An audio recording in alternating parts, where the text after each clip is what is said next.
I wanted to make a video talking about my opinions in relation to whether or not juice fasting is more effective than water fasting.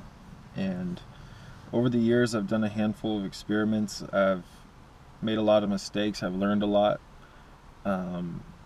with water fasting and juice fasting. And at this point in time here in 2016, I can say without a shadow of a doubt that I truly do believe that water fasting is the most effective form of fasting, and probably the most effective, if not one of the most effective forms of healing. Water fasting, abstaining from food for prolonged periods, really allows your body to get a break from constant digestion, and allows your consciousness to, in a sense, undertake a shedding of the old layers of consciousness that you were experiencing due to your connection, your consciousness's connection to your body, which is constantly in a state of digestion. Digestion, to a large extent, puts the body in a state that mimics a hypnotized sleep state. And when you are constantly in this state, when your body is filled with foods that are constantly having to be broke down by the body, you experience a lulling of the consciousness and a desensitizing of the higher mind, the higher senses. So I hope that makes sense. And getting back to juice fasting versus water fasting. Juice fasting in today's manipulated world is not the smartest thing to do, if you ask me.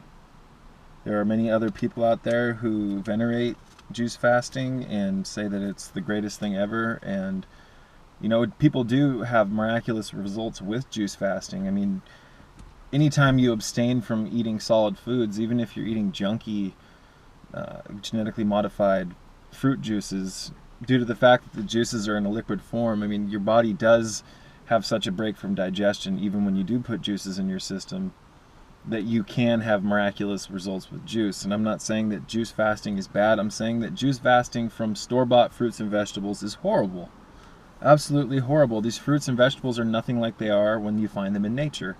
And due to that, when you consume these things, you're consuming a bastardization of nature, due to the fact that these fruits have undergone hybridizations, different genetic modifications. Their sugar levels are highly spiked. Their genetic makeup is nothing like what it would be if you found them in nature. So I hope you can catch my drift with that.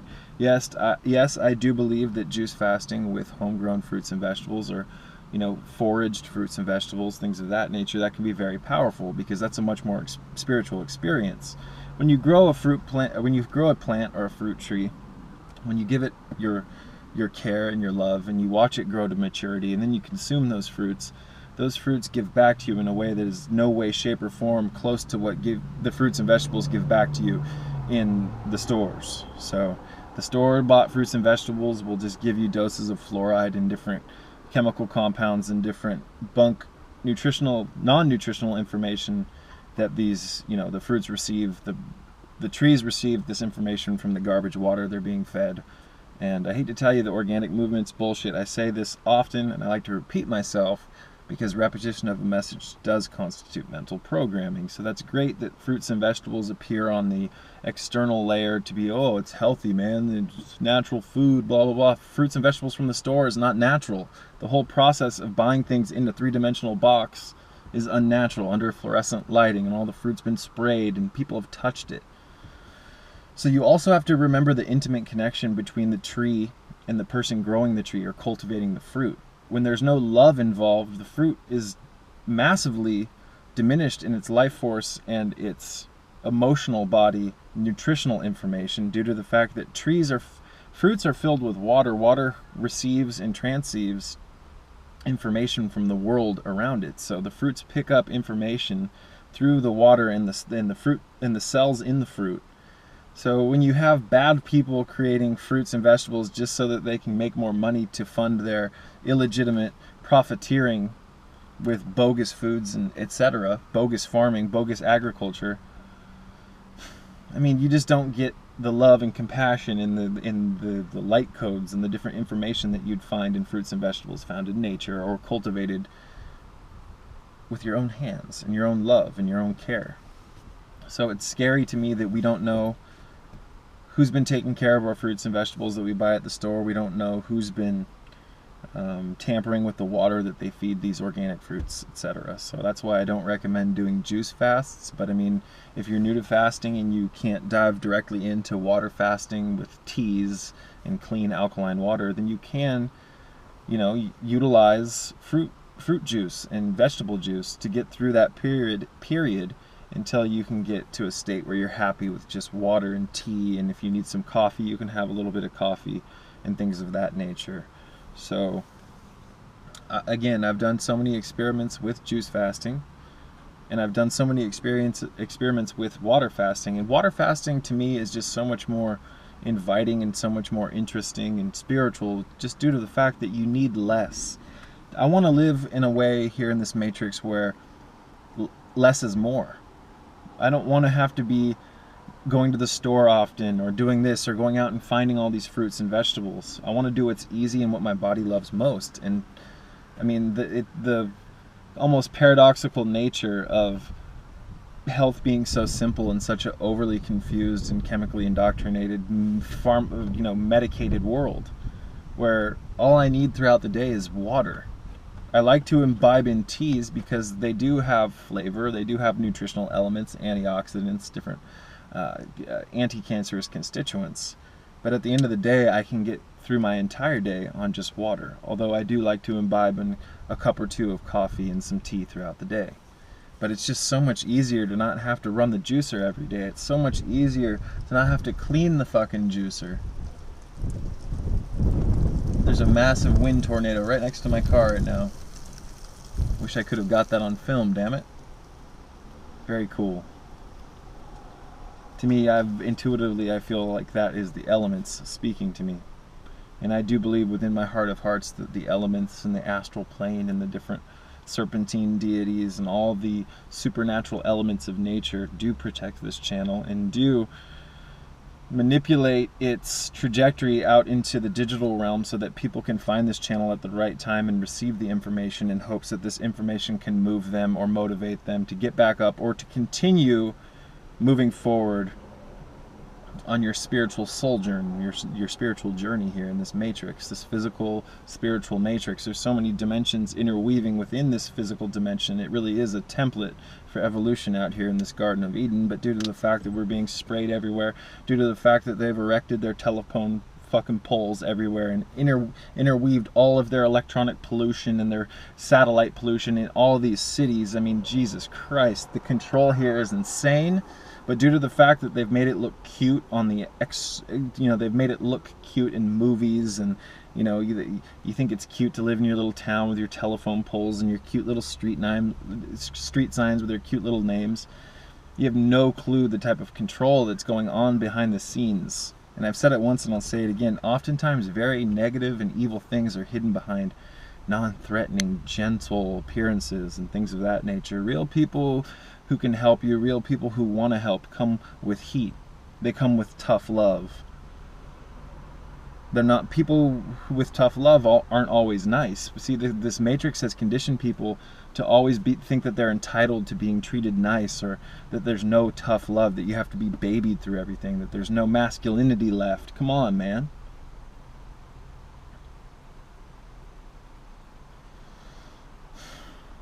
But again, I keep going off on tangents. Getting back to water fasting versus juice fasting. Juice fasting, to me, when I first got into it, I was very into it. I did a lot of cucumber juice, a lot of cantaloupe juice. I still drink those things, but I like to only do those juices if they're homegrown cantaloupes and homegrown cucumbers, which I luckily here in California have the luxury of having.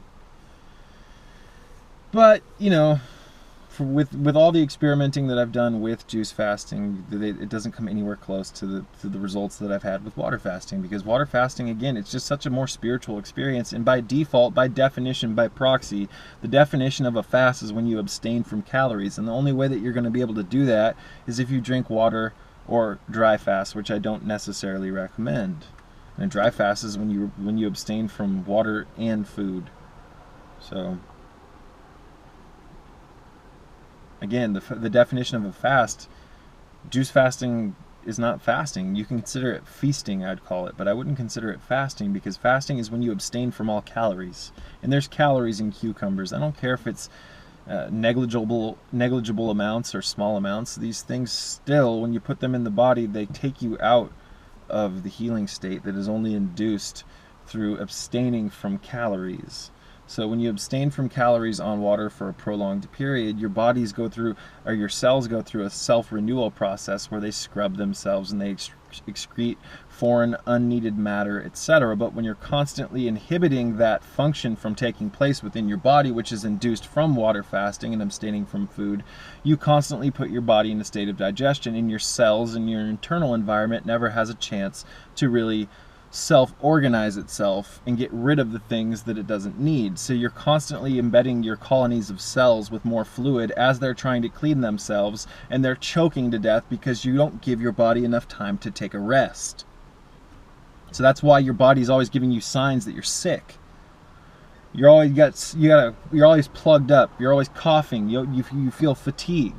You get sick all the time. When people in your town get sick, you get sick, etc. It's because you're swimming in the filth that everyone else is swimming in from an overabundance of toxified, mineral depleted, malnourished, overly chemical embedded foods that are filled with drugs, filled with negative constituents. These foods lack real pigments. These foods have been programmed with all sorts of nanotechnology and the metals that they use, etc. They are trying to afflict and modulate the tune in the resonance that your body puts out, and your body is never going to be able to act as a wand for the divine energy. Your metaphysical antennas will never be able to be pointed up into the aethers if you constantly diminish your body's ability to self-organize itself, self-cleanse itself. And you're only going to do that, again, I'm going to repeat myself, if you abstain from food. And that's why intermittent fasting is so fucking beautiful.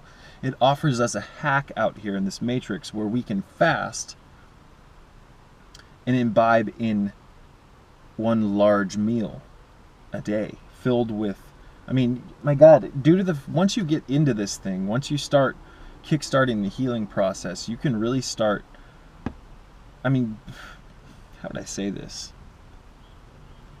You begin to feel evolution taking place within your system, and that is a virtue that is very powerful in a world that is constantly trying to inhibit your genetics from experiencing an enlightenment, a growth.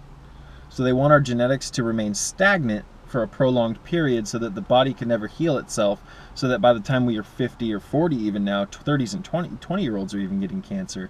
But they're slowing down your genetics and your DNA's expansion so that you die at a young age. And to me, a young age is 100. So to me, a young age is 80. There were healing temples, secrets hidden by the ancients, where you could renew your body's physical life force by sitting in front of, I'm not even gonna, there were healing temples designed with sacred geometry where you could go in and you could sit in these temples in meditation, and certain resonances and these sacred geometrical principles in the architecture of these temples, depending on where they were placed on the earth, on different magnetic lines, etc., you could go into these temples and experience massive healing. There were healing baths filled with pristine water where you could go, and baths are so fucking essential. They are so healthy.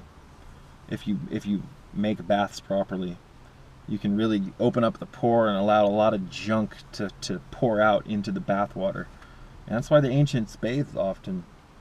But they were bathing in crystalline water. They were bathing in water that was so potent and so pure that if you were to drink it now, you would probably have a psychedelic experience. Water now, compared to what it once was, is like low-grade fuel compared to Supreme.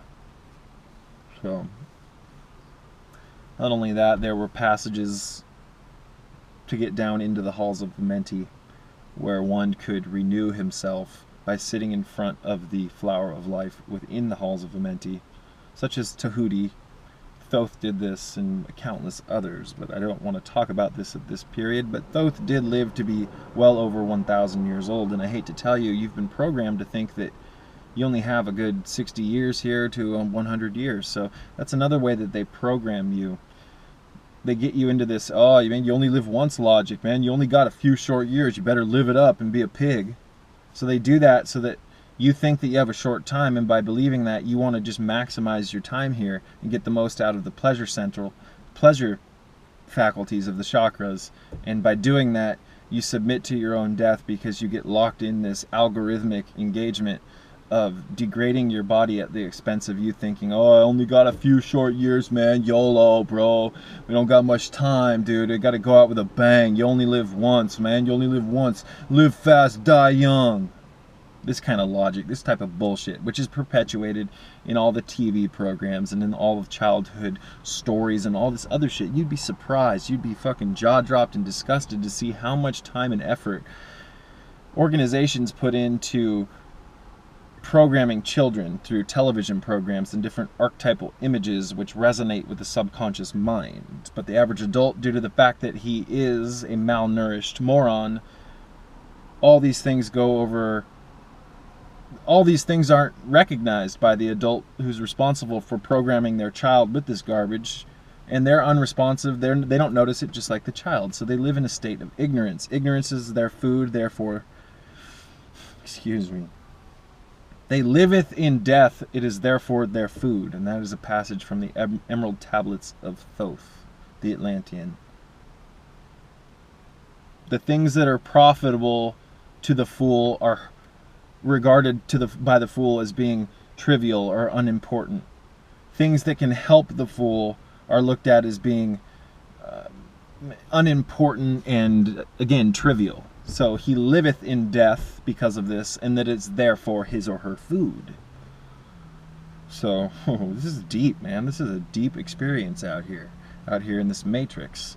And the more you learn about it, the more you learn about your programming and your hypnotism and how you've been shut off, the more you're going to desire to rekindle the flame that has been snuffed by this dehumanizing agenda. And we rekindle that flame by first getting enough compassion in our hearts to want to take care of ourselves by getting healthy. And through getting healthy, each little tiny step that you take towards getting healthy brings you closer to your higher self. It's how you bridge the schism between your lower and higher selves. It's called taking care of yourselves. It's called God helps those who help themselves. All these people out here are waiting for some Jesus Christ figure or some goddamn New Age awakening so that they can experience enlightenment, even though they've taken no effort and no time into doing it on their own. We've been separated from our physical bodies. In fact, the New Age movement has all these wannabe indigo star seeds and all these hippie children out here thinking that the physical body is just an illusion, even though you experience this reality from a physical standpoint. It's all the mind, bro. It's all mental. You just gotta do what you want while you're here, because we're all going back to the light. We're all going back. This is the type of shit that I hear out of these children out here, these young adults, these wannabe star seeds, indigos, and crystal children, even adults that think this. They just have no clue how off they are. And that's sad to me, that the people who think that they're conscious are far from being conscious. And again, I'm not saying I'm perfect. I'm just saying that Jesus Christ, some of these things are very noticeable when you get your common sense back. And I believe that you do that through getting healthy, because all the experiments I've done with health have gotten me nowhere but healthier. And the healthier I become, the more I can escape my predetermined imprisonment that was given to me by a dehumanizing agenda. So I broke free from the matrix. I took my implants out and I walked in the opposite direction of the herd, and I've caught hell for it. I've embarrassed myself by it at times. I mean, when you start walking in an opposite direction that the majority of the people around you are doing, it's going to cause some upstir, but that's good. Oftentimes things that are very good are looked at as being crazy before they're adopted by the totality of whether it be a tribe or the collective consciousness, etc. So today's quackery can be tomorrow's medicine. We have to remember that. So that you have to remember that also, because a lot of times people who are sick with cancers, etc., people come along in their lives as part of their karmic path to try to get them interested in alternative health and things of that nature. But due to the deep incisions, due to the fact that the beast has put their claws so deep into people's experience here in life, they don't have faith in being able to heal themselves and not go to the doctor. They've been programmed at a young age, again with the child, even like the